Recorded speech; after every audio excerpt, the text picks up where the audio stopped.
Banggakan hari ini tanggal 20 Ketong hadir lagi di Bawaslu. Oleh karena apa? Oleh karena rekan saya Pak Haruna Liteloli pada tanggal 17 yang lalu sudah mendapat surat status laporan. Nah, oleh karena status laporan itu telah didapati dan juga ada terpampang di papan informasi Bawaslu, olehnya itu kami penting untuk merespon kembali dengan melayangkan laporan kepada saudara ketua KPU. Oleh karena apa? Menurut kami dalam Form 17 yang dikeluarkan oleh Bawaslu itu menyatakan bahwa saudara ketua KPU tidak terbukti melakukan pencoblosan di TPS 21. Olehnya itu kami datang hari ini, ada beberapa laporan yang kami sampaikan terkait dengan pernyataan tidak benar saudara ketua KPU, baik itu di pleno PPK maupun pleno KPU. Dan juga mungkin rekan-rekan pers sempat mewawancarai dan kita juga dapat bukti rekamannya pada waktu dan tempat yang berbeda-beda dia samakan hal, dia menyampaikan hal yang sama bahwa dia coblos di TPS 21. Atas itu Pak Haruna melaporkannya, tapi kemudian Form A17 itu memberikan fakta kepada kita bahwa apa yang dia sampaikan di sana itu adalah keterangan yang tidak benar.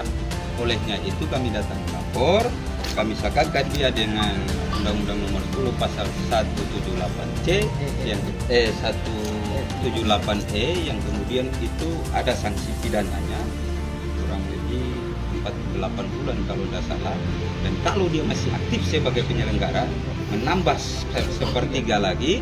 Nah, sehingga ini juga membuka mata publik, mencerahkan publik, mengedukasi publik bahwa memang dalam opini-opini publik yang berkembang saat ini kita melaporkan sesuatu hal yang benar, tidak fitnah. Sehingga dalam laporan ini kami berharap Bawaslu Gakumdu tegak lurus memverifikasi itu secara baik siapa yang berbohong. Karena apa? Sebagai penyelenggara ketua KPU itu menyatakan sebuah pernyataan yang tidak benar itu berdampak kepada perhitungan atau rekapitulasi suara. Sehingga ini harus dibuka secara terang benderang.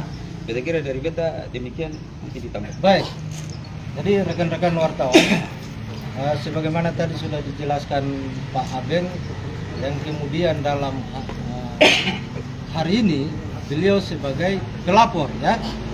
Hari ini juga saya juga sebagai pelapor. Tadi laporan yang kami layangkan sebagaimana sudah dijelaskan oleh Pak Abeng tadi. Nah, ingin saya tegaskan lagi bahwa apa yang kita laporkan ini akibat dari surat pemberitahuan status laporan saya pada tanggal 5 dan pada tanggal 7. Kalau tanggal 5 itu terkait dengan laporan dugaan pelanggaran administrasi. Yang kedua pada tanggal 7 itu laporan dugaan tindak pidana pemilu dengan tuduhan yang bersangkutan coblos di TPS 21. Dasar dari apa? Dasar dari keterangan beliau di saat pleno baik PPK PPK 6 maupun pleno KPU secara resmi dan sah menurut hukum.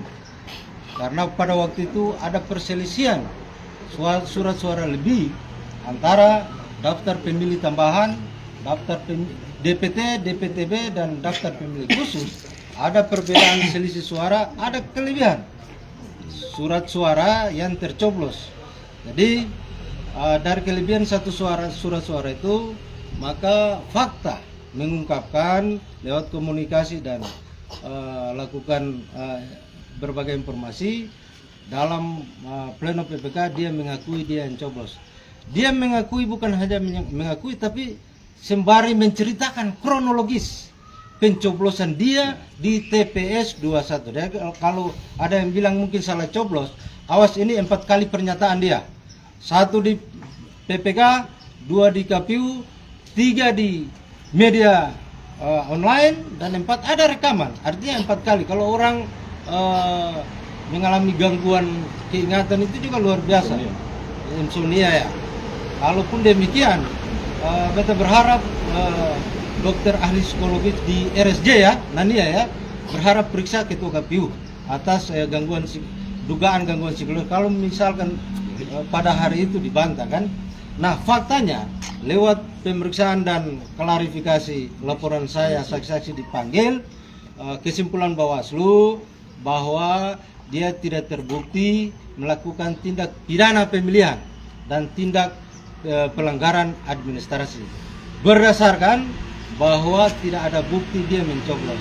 Sementara yang bersangkutan menjelaskan fakta-fakta sebelumnya dia mencoblos di TPS 21. Olehnya itu, karena tidak terbukti tindak pidana dan pelanggaran administrasi, maka kami kembali lagi menindaklanjuti pernyataan yang bersangkutan yang awalnya kita anggap benar. Setelah tanggal 17 ada surat pemberitahuan status laporan, baru kita sadari ternyata apa yang disampaikan saudara KPU di ruang pleno PPK dan ruang pleno KPU itu berbohong. Artinya apa? Dalam pasal 178E sudah mengatur soal pernyataan atau informasi tidak benar, baik dilakukan oleh seseorang atau bahkan diatur bagi penyelenggara yang menyampaikan pernyataan atau informasi tidak benar, yang pada akhirnya apa yang terjadi, rekan-rekan pers, ada perubahan perolehan suara di TPS 21 Desa Namlea yang awalnya hanya 366 akibat dari pengakuan saudara ketua KPU akan berubah menjadi 367 surat suara yang tercoblos. Bagaimana kalau ini terjadi di semua TPS? Olehnya itu hal ini, sekalipun hari ini kami sedikit meragukan integritas maupun kapasitas Bawaslu Kabupaten Buru saat ini, tapi inilah lembaga negara. Silakan sejauh mana Anda berlindung dan silakan sejauh mana kalian menggunakan lembaga institusi negara ini untuk melindungi kejahatan, kami akan terus bersur. Tapi kami yakin bahwa Bawaslu ini bukan milik orang pribadi, Bawaslu bukan milik keluarga, dan Bawaslu bukan milik kelompok tertentu. Bawaslu adalah milik negara yang kemudian kebohongan itu meskipun lari secepat kilat, insyaallah akan terungkap. Demikian, terima kasih rekan-rekan wartawan yang sudah hadir di sini. Sekedar apa yang kita sampaikan dan apa kita laporkan hari ini, kami sudah laksanakan semua itu. Kami menunggu reaksi dan dedikasi yang baik dari teman-teman Gakumdu yang masih punya integritas ya. Tidak ada yang namanya di balik layar kepentingan dan lain sebagainya. Kami berharap teman-teman Gakumdu, unsur kepolisian, unsur kejaksaan tinggi masih punya integritas sehingga kasus ini benar-benar bisa terungkap. Hari ini ketika dia berbohong di KPU, kita sanksikan dia dengan kasus pasal 178. Ketika dia